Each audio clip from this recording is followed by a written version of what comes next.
নমস্কার, জয় শ্রী গণেশ। স্বাগতম আপনাদের প্রত্যেককে আজকের বিশেষ পর্বের অনুষ্ঠানে। আজকে আলোচনা করব যে রাশিটিকে নিয়ে, সেটি হলো বৃষ। বৃষ রাশির জাতক জাতিকাদের 2026-এর শুরুতে 15ই জানুয়ারি নাগাদ একটি বিশেষ সঞ্চার আমরা দেখতে পাব। কি সঞ্চার? যে রবি নবমে প্রবেশ করবেন। দেখুন, রবি হচ্ছে কোথাও যেন গিয়ে এবছরের অন্যতম গুরুত্বপূর্ণ নিয়ন্ত্রক। আপনি জানেন বা আপনি শুনেছেন যে 2026 রবির বছর। হ্যাঁ, এটা তো অবশ্যই ঠিক যে রবির যে কোনো সঞ্চার 2026-এ অনেক অনেক অনেক বেশি গুরুত্বপূর্ণ। রবি যাচ্ছে মকর রাশিতে। মকর রাশি হচ্ছে শনির রাশি। এখানে শনি স্বক্ষেত্রস্থ হন, তাই মকর হচ্ছে শনির ক্ষেত্র, রবির পুত্র শনির ক্ষেত্র। আর এই কারণেই আমি বললাম পিতার প্রবেশ পুত্রের রাশিতে 15ই জানুয়ারি নাগাদ। অ্যাকচুয়ালি 14ই জানুয়ারিতেই আমরা এই কম্বিনেশনটা পেয়ে যাব। যাই হোক, মূল প্রভাব আমরা 15 তারিখ থেকে পাবো, 1 মাসের জন্য পাবো। ফলাফলটা কেমন আসবে? বৃষ রাশির জন্য এই ফলাফল কিন্তু নেহাত মন্দ নয়। বৃষ রাশির যদি আমি কয়েকটি বিষয়ের আঙ্গিকে কথা বলি, তাহলে আমি কয়েকটা আঙ্গিকে মনে করি এই ট্রানজিটের আপনার ভালো ফলাফল আছে। এই ট্রানজিটের সুস্থ স্বাভাবিক ফলাফল আপনার জীবনচক্রে আসবে। বেশ কয়েকটি বিষয়ে আপনি পজিটিভিটি পাবেন। দেখুন, প্রাথমিক অবস্থায় এই ট্রানজিট আপনার প্রফেশন, আপনার জবের ক্ষেত্রে স্ট্রাগল দিতে পারে। আপনি হয়তো চাকরি করেন, আপনি সার্ভিসে আছেন, প্রাথমিক অবস্থায় একটা জব রিলেটেড স্ট্রাগল আপনার আসার সম্ভাবনা থাকবে। অনেকের ক্ষেত্রেই জবের একটা স্ট্রাগল আসতে পারে এবং একটা চাপ, কঠিন বাস্তবকে অ্যাকসেপ্ট করতে হবে আমাদের, যে কিছু কিছু ক্ষেত্রে হয়তো একটা ফোর্সফুলি রিজাইন দেওয়ানোর চেষ্টা, এগুলো হবে প্রথম কিন্তু এটার ফলাফল আলটিমেটলি কিন্তু নেগেটিভ নয়, এটা বুঝতে হবে। হয়তো আমরা দেখব কিছু কিছু অর্গানাইজেশনে লে অফ চলছে। প্রাথমিক অবস্থায় আপনি হয়তো একটু চাপের মধ্যে থাকতে পারেন, প্রাথমিক অবস্থায় জবটা একটু নড়বড়ে হতে পারে। এটা নয় জব চলেই যাবে, বাট 10,000 12th হাউস হচ্ছে 9th হাউস। জব পরিবর্তনের জন্য খুব ইম্পর্টেন্ট ঘর।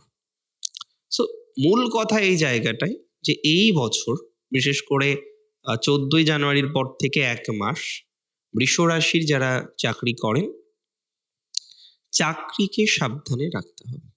মূল কথা, চাকরিটাকে সচেতনভাবে রাখতে হবে। দেখুন, আনসার্টেন ঘটনা ঘটতেই পারে। হ্যাঁ, এটুকু কনফার্ম দিতে পারি, এটুকু সিওরিটি দিতে পারি যে দীর্ঘমেয়াদী কোনো আনসার্টেন ঘটনা ঘটবে না। যারা বিজনেসে আছেন, বিজনেস বৃদ্ধির সময় আমি বলবো, সাময়িকভাবে মনে হতে পারে লস হচ্ছে, সাময়িকভাবে মনে হতে পারে ইনভেস্টমেন্ট বেশি হচ্ছে, সাময়িকভাবে একটা চিন্তার জায়গা আসতে পারে, কিন্তু সাময়িকভাবেই আসতে পারে। এটা মাথায় রাখতে হবে। এই ধরনের যে ঘটনাগুলো আসছে, সেই ঘটনাগুলো কিন্তু সাময়িকভাবে আসার সম্ভাবনা রয়েছে। সাময়িকভাবেই এই ঘটনাগুলোর প্রভাব আসতে পারে বা আসার প্রবণতা আমরা কিন্তু লক্ষ্য করতে পারবো। কিন্তু মাথায় রাখতে হবে, খুব ভালোভাবে একটা জিনিস মাথায় রাখতে হবে, এটা আলটিমেট নেগেটিভ নয়। হ্যাঁ, আপনার কম্পিটিশন কিন্তু বাড়তে পারে ওয়ার্ক প্লেসে। কেউ আপনাকে বারবার কম্পিট করার চেষ্টা করতে পারে, আপনার সাথে বারবার চেষ্টা করতে পারে যে না, এবার আপনাকে কোনো না কোনোভাবে হারাবে। এই জায়গাটা কিন্তু মোস্টলি ইম্পর্টেন্ট প্রফেশনাল লাইফে। এটা খুব ইম্পর্টেন্ট যে কম্পিটিটর বাড়ছে মানে আপনাকে রেসপন্সিবিলিটি বাড়াতে হবে। কম্পিটিটর বাড়ছে মানে কি আপনাকে আরো বেশি বেশি বেশি রেসপন্সিবল হতে হবে। কম্পিটিটর বাড়ছে মানে কি আপনি আরো বেশি রেসপন্সিবিলিটি নিয়ে কাজ করুন। যত রেসপন্সিবিলিটি নিতে পারবেন ততটাই তো আমাদের জন্য লাভ, নাকি? লাভ তো একদমই তাই। সো রেসপন্সিবিলিটি বৃদ্ধি করতে হবে আপনাকে, আর আমি জানি আপনি রেসপন্সিবিলিটি বৃদ্ধি করবেন। কি করবেন তো? এবং এর সাথে সাথে আমি আপনাকে বলে দিই, আমরা কিন্তু প্রফেশনাল লাইফে যারা সেলফ প্রফেশনে আছে, খুব ভালো সময়। স্বনিয়ন্ত্রিত পেশা বা বৃত্তির জন্য বৃষ রাশির এই সময়টা ভালো, বিশেষ করে যারা নিজের কিছু করতে চান। হয়তো একটা সময় চাকরি করতেন, এখন চাকরি করেন না, বাট নিজের কিছু করতে চান, তাই না? অনেকে আছেন যে নিজের কিছু করব। এই নিজের কিছু করার ক্ষেত্রে এই ট্রানজিটটা ভালো। হাই সম্ভাবনা আছে যে নিজের কিছু করতে পারবেন, এক্সট্রিম সম্ভাবনা আছে নিজের কিছু বিষয়কে স্টার্ট করতে পারবেন, অনেক বেশি সম্ভাবনা আছে নিজের কোনো বিষয়কে স্টার্ট করে সেটাকে ফুলফিলমেন্ট করার, ভালো দিকে নিয়ে যাওয়ার, বেটার দিকে নিয়ে যাওয়ার। সেলফ প্রফেশনে লাভ দেখতে পাচ্ছি। তবে রিলেশনশিপ, সম্পর্ক, ফিফথ হচ্ছে 9th হাউস, ফিফথের সেকেন্ড হাউস হচ্ছে 6th হাউস, ফিফথের থার্ড হাউস হচ্ছে 7th হাউস, ফিফথের ফোর্থ হাউস হচ্ছে 8th হাউস। এই জন্য 5-8-এর সম্পর্কে রিলেশনশিপ, এবং ফিফথ হাউস হচ্ছে 9th হাউস। তো ভাবম কি বলছে, 9th house is good for relationship. আপনার সম্পর্কের ক্ষেত্রে পুনরায় পজিটিভিটি আসতে পারে। খুব ইম্পর্টেন্ট একটা জায়গা, সম্পর্কের ক্ষেত্রে পজিটিভিটি আসতে পারে। হারানো সম্পর্ক, ভেঙে যাওয়া সম্পর্ক, যে সম্পর্কের বর্তমানে কোনো এক্সিস্টেন্স নেই, সেই সম্পর্ক কিন্তু আবার ডেভেলপড হতে পারে। তার মানে একটা সম্ভাবনা আছে যে সম্পর্কের উন্নতি হবে, একটা সম্ভাবনা আছে সম্পর্কের জায়গাটা পুনরায় পজিটিভ হবে, একটা সম্ভাবনা আছে যে সম্পর্ক নিয়ে আপনার টেনশন, চিন্তা, দুশ্চিন্তা, প্রতিচিন্তা বা যে বিষয়বস্তুগুলো থাকে সেগুলো অনেকটাই ডেভেলপড হতে চলেছে। সম্পর্কের উন্নতি হবেই। Take my surety and take my assurity. সম্পর্ক নিয়ে আপনার কোনো চিন্তা নেই, কার্যত সম্পর্ক নিয়ে আপনি একটা রিল্যাক্সেশন পেতে চলেছেন। আমি আপনাকে দায়িত্ব নিয়েই বললাম।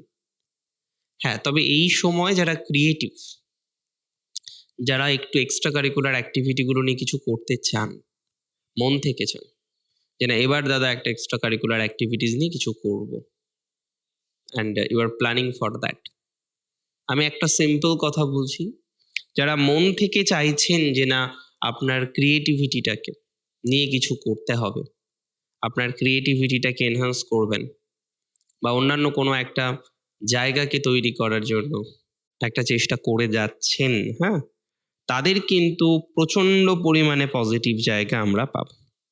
কনফার্ম এই সংযোগটা আপনাকে ভালো ফলাফল দিতে পারে ব্যবসার ক্ষেত্রে। বিজনেসের দিক থেকেও যে এই ট্রানজিট নেগেটিভ আমি কিন্তু মনে করি না। উপরন্তু আমি মনে করি কিছু কিছু ক্ষেত্রে হ্যাঁ পরিবর্তন, ইনভেস্টমেন্ট, এই জায়গাগুলো থাকতে চলেছে। আরে বাবা, ইনভেস্টমেন্ট না থাকলে ব্যবসায় তো সেই জায়গাটা আসে না। আপনি আপনার ব্যবসায় ইনভেস্ট না করলে আপনি রিটার্ন পাবেন কি? আপনার কাছে যদি দ্রব্যাদি না থাকে আপনি বিক্রি করবেন কি?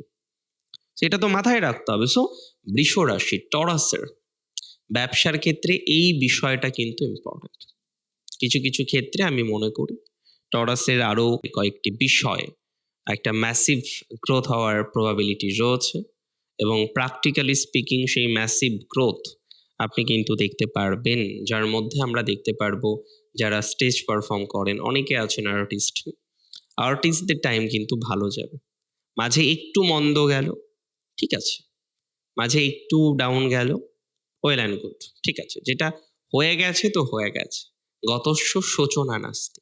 এখন যেটা করতে হবে আমাদের পুনরায় বিষয়টা নিয়ে ভাবতে হবে, বিষয়টা নিয়ে বেটার কিছু করতে হবে, এবং ফাইনালি আমরা একটা ম্যাসিভ গ্রোথ এক্সপেক্ট করতে পারি বা এক্সপেক্ট করব। এবং আলটিমেটলি বৃষ রাশির জন্য রবি ট্রানজিট আমি কিন্তু নেগেটিভ মনে করি না। আমি কয়েকটা বিষয়ের পরিপ্রেক্ষিতে নেগেটিভ মনে করি না। তবে আমি চাইবো প্রত্যেক দিন 2026-এর আপনারা সূর্য অর্ঘ্য প্রদান করুন, এবং খুব ভালো হয় যদি এই সময় মাঘ মাসে পূর্ণিমাতে মা লক্ষ্মী এবং নারায়ণের যুগল মূর্তির পূজা করতে পারেন। এটা একটা ভালো রেমেডিস হতে পারে আপনাদের জন্য আপকামিং টাইমের পরিপ্রেক্ষিতে। অনেক ভালো থাকুন আপনি, সুস্থ থাকতে হবে আপনাকে। যত বেশি সুস্থ থাকবেন ততই ভালো, তাই না? ভালো থাকুন, সুস্থ থাকুন। জয় শ্রী গণেশ।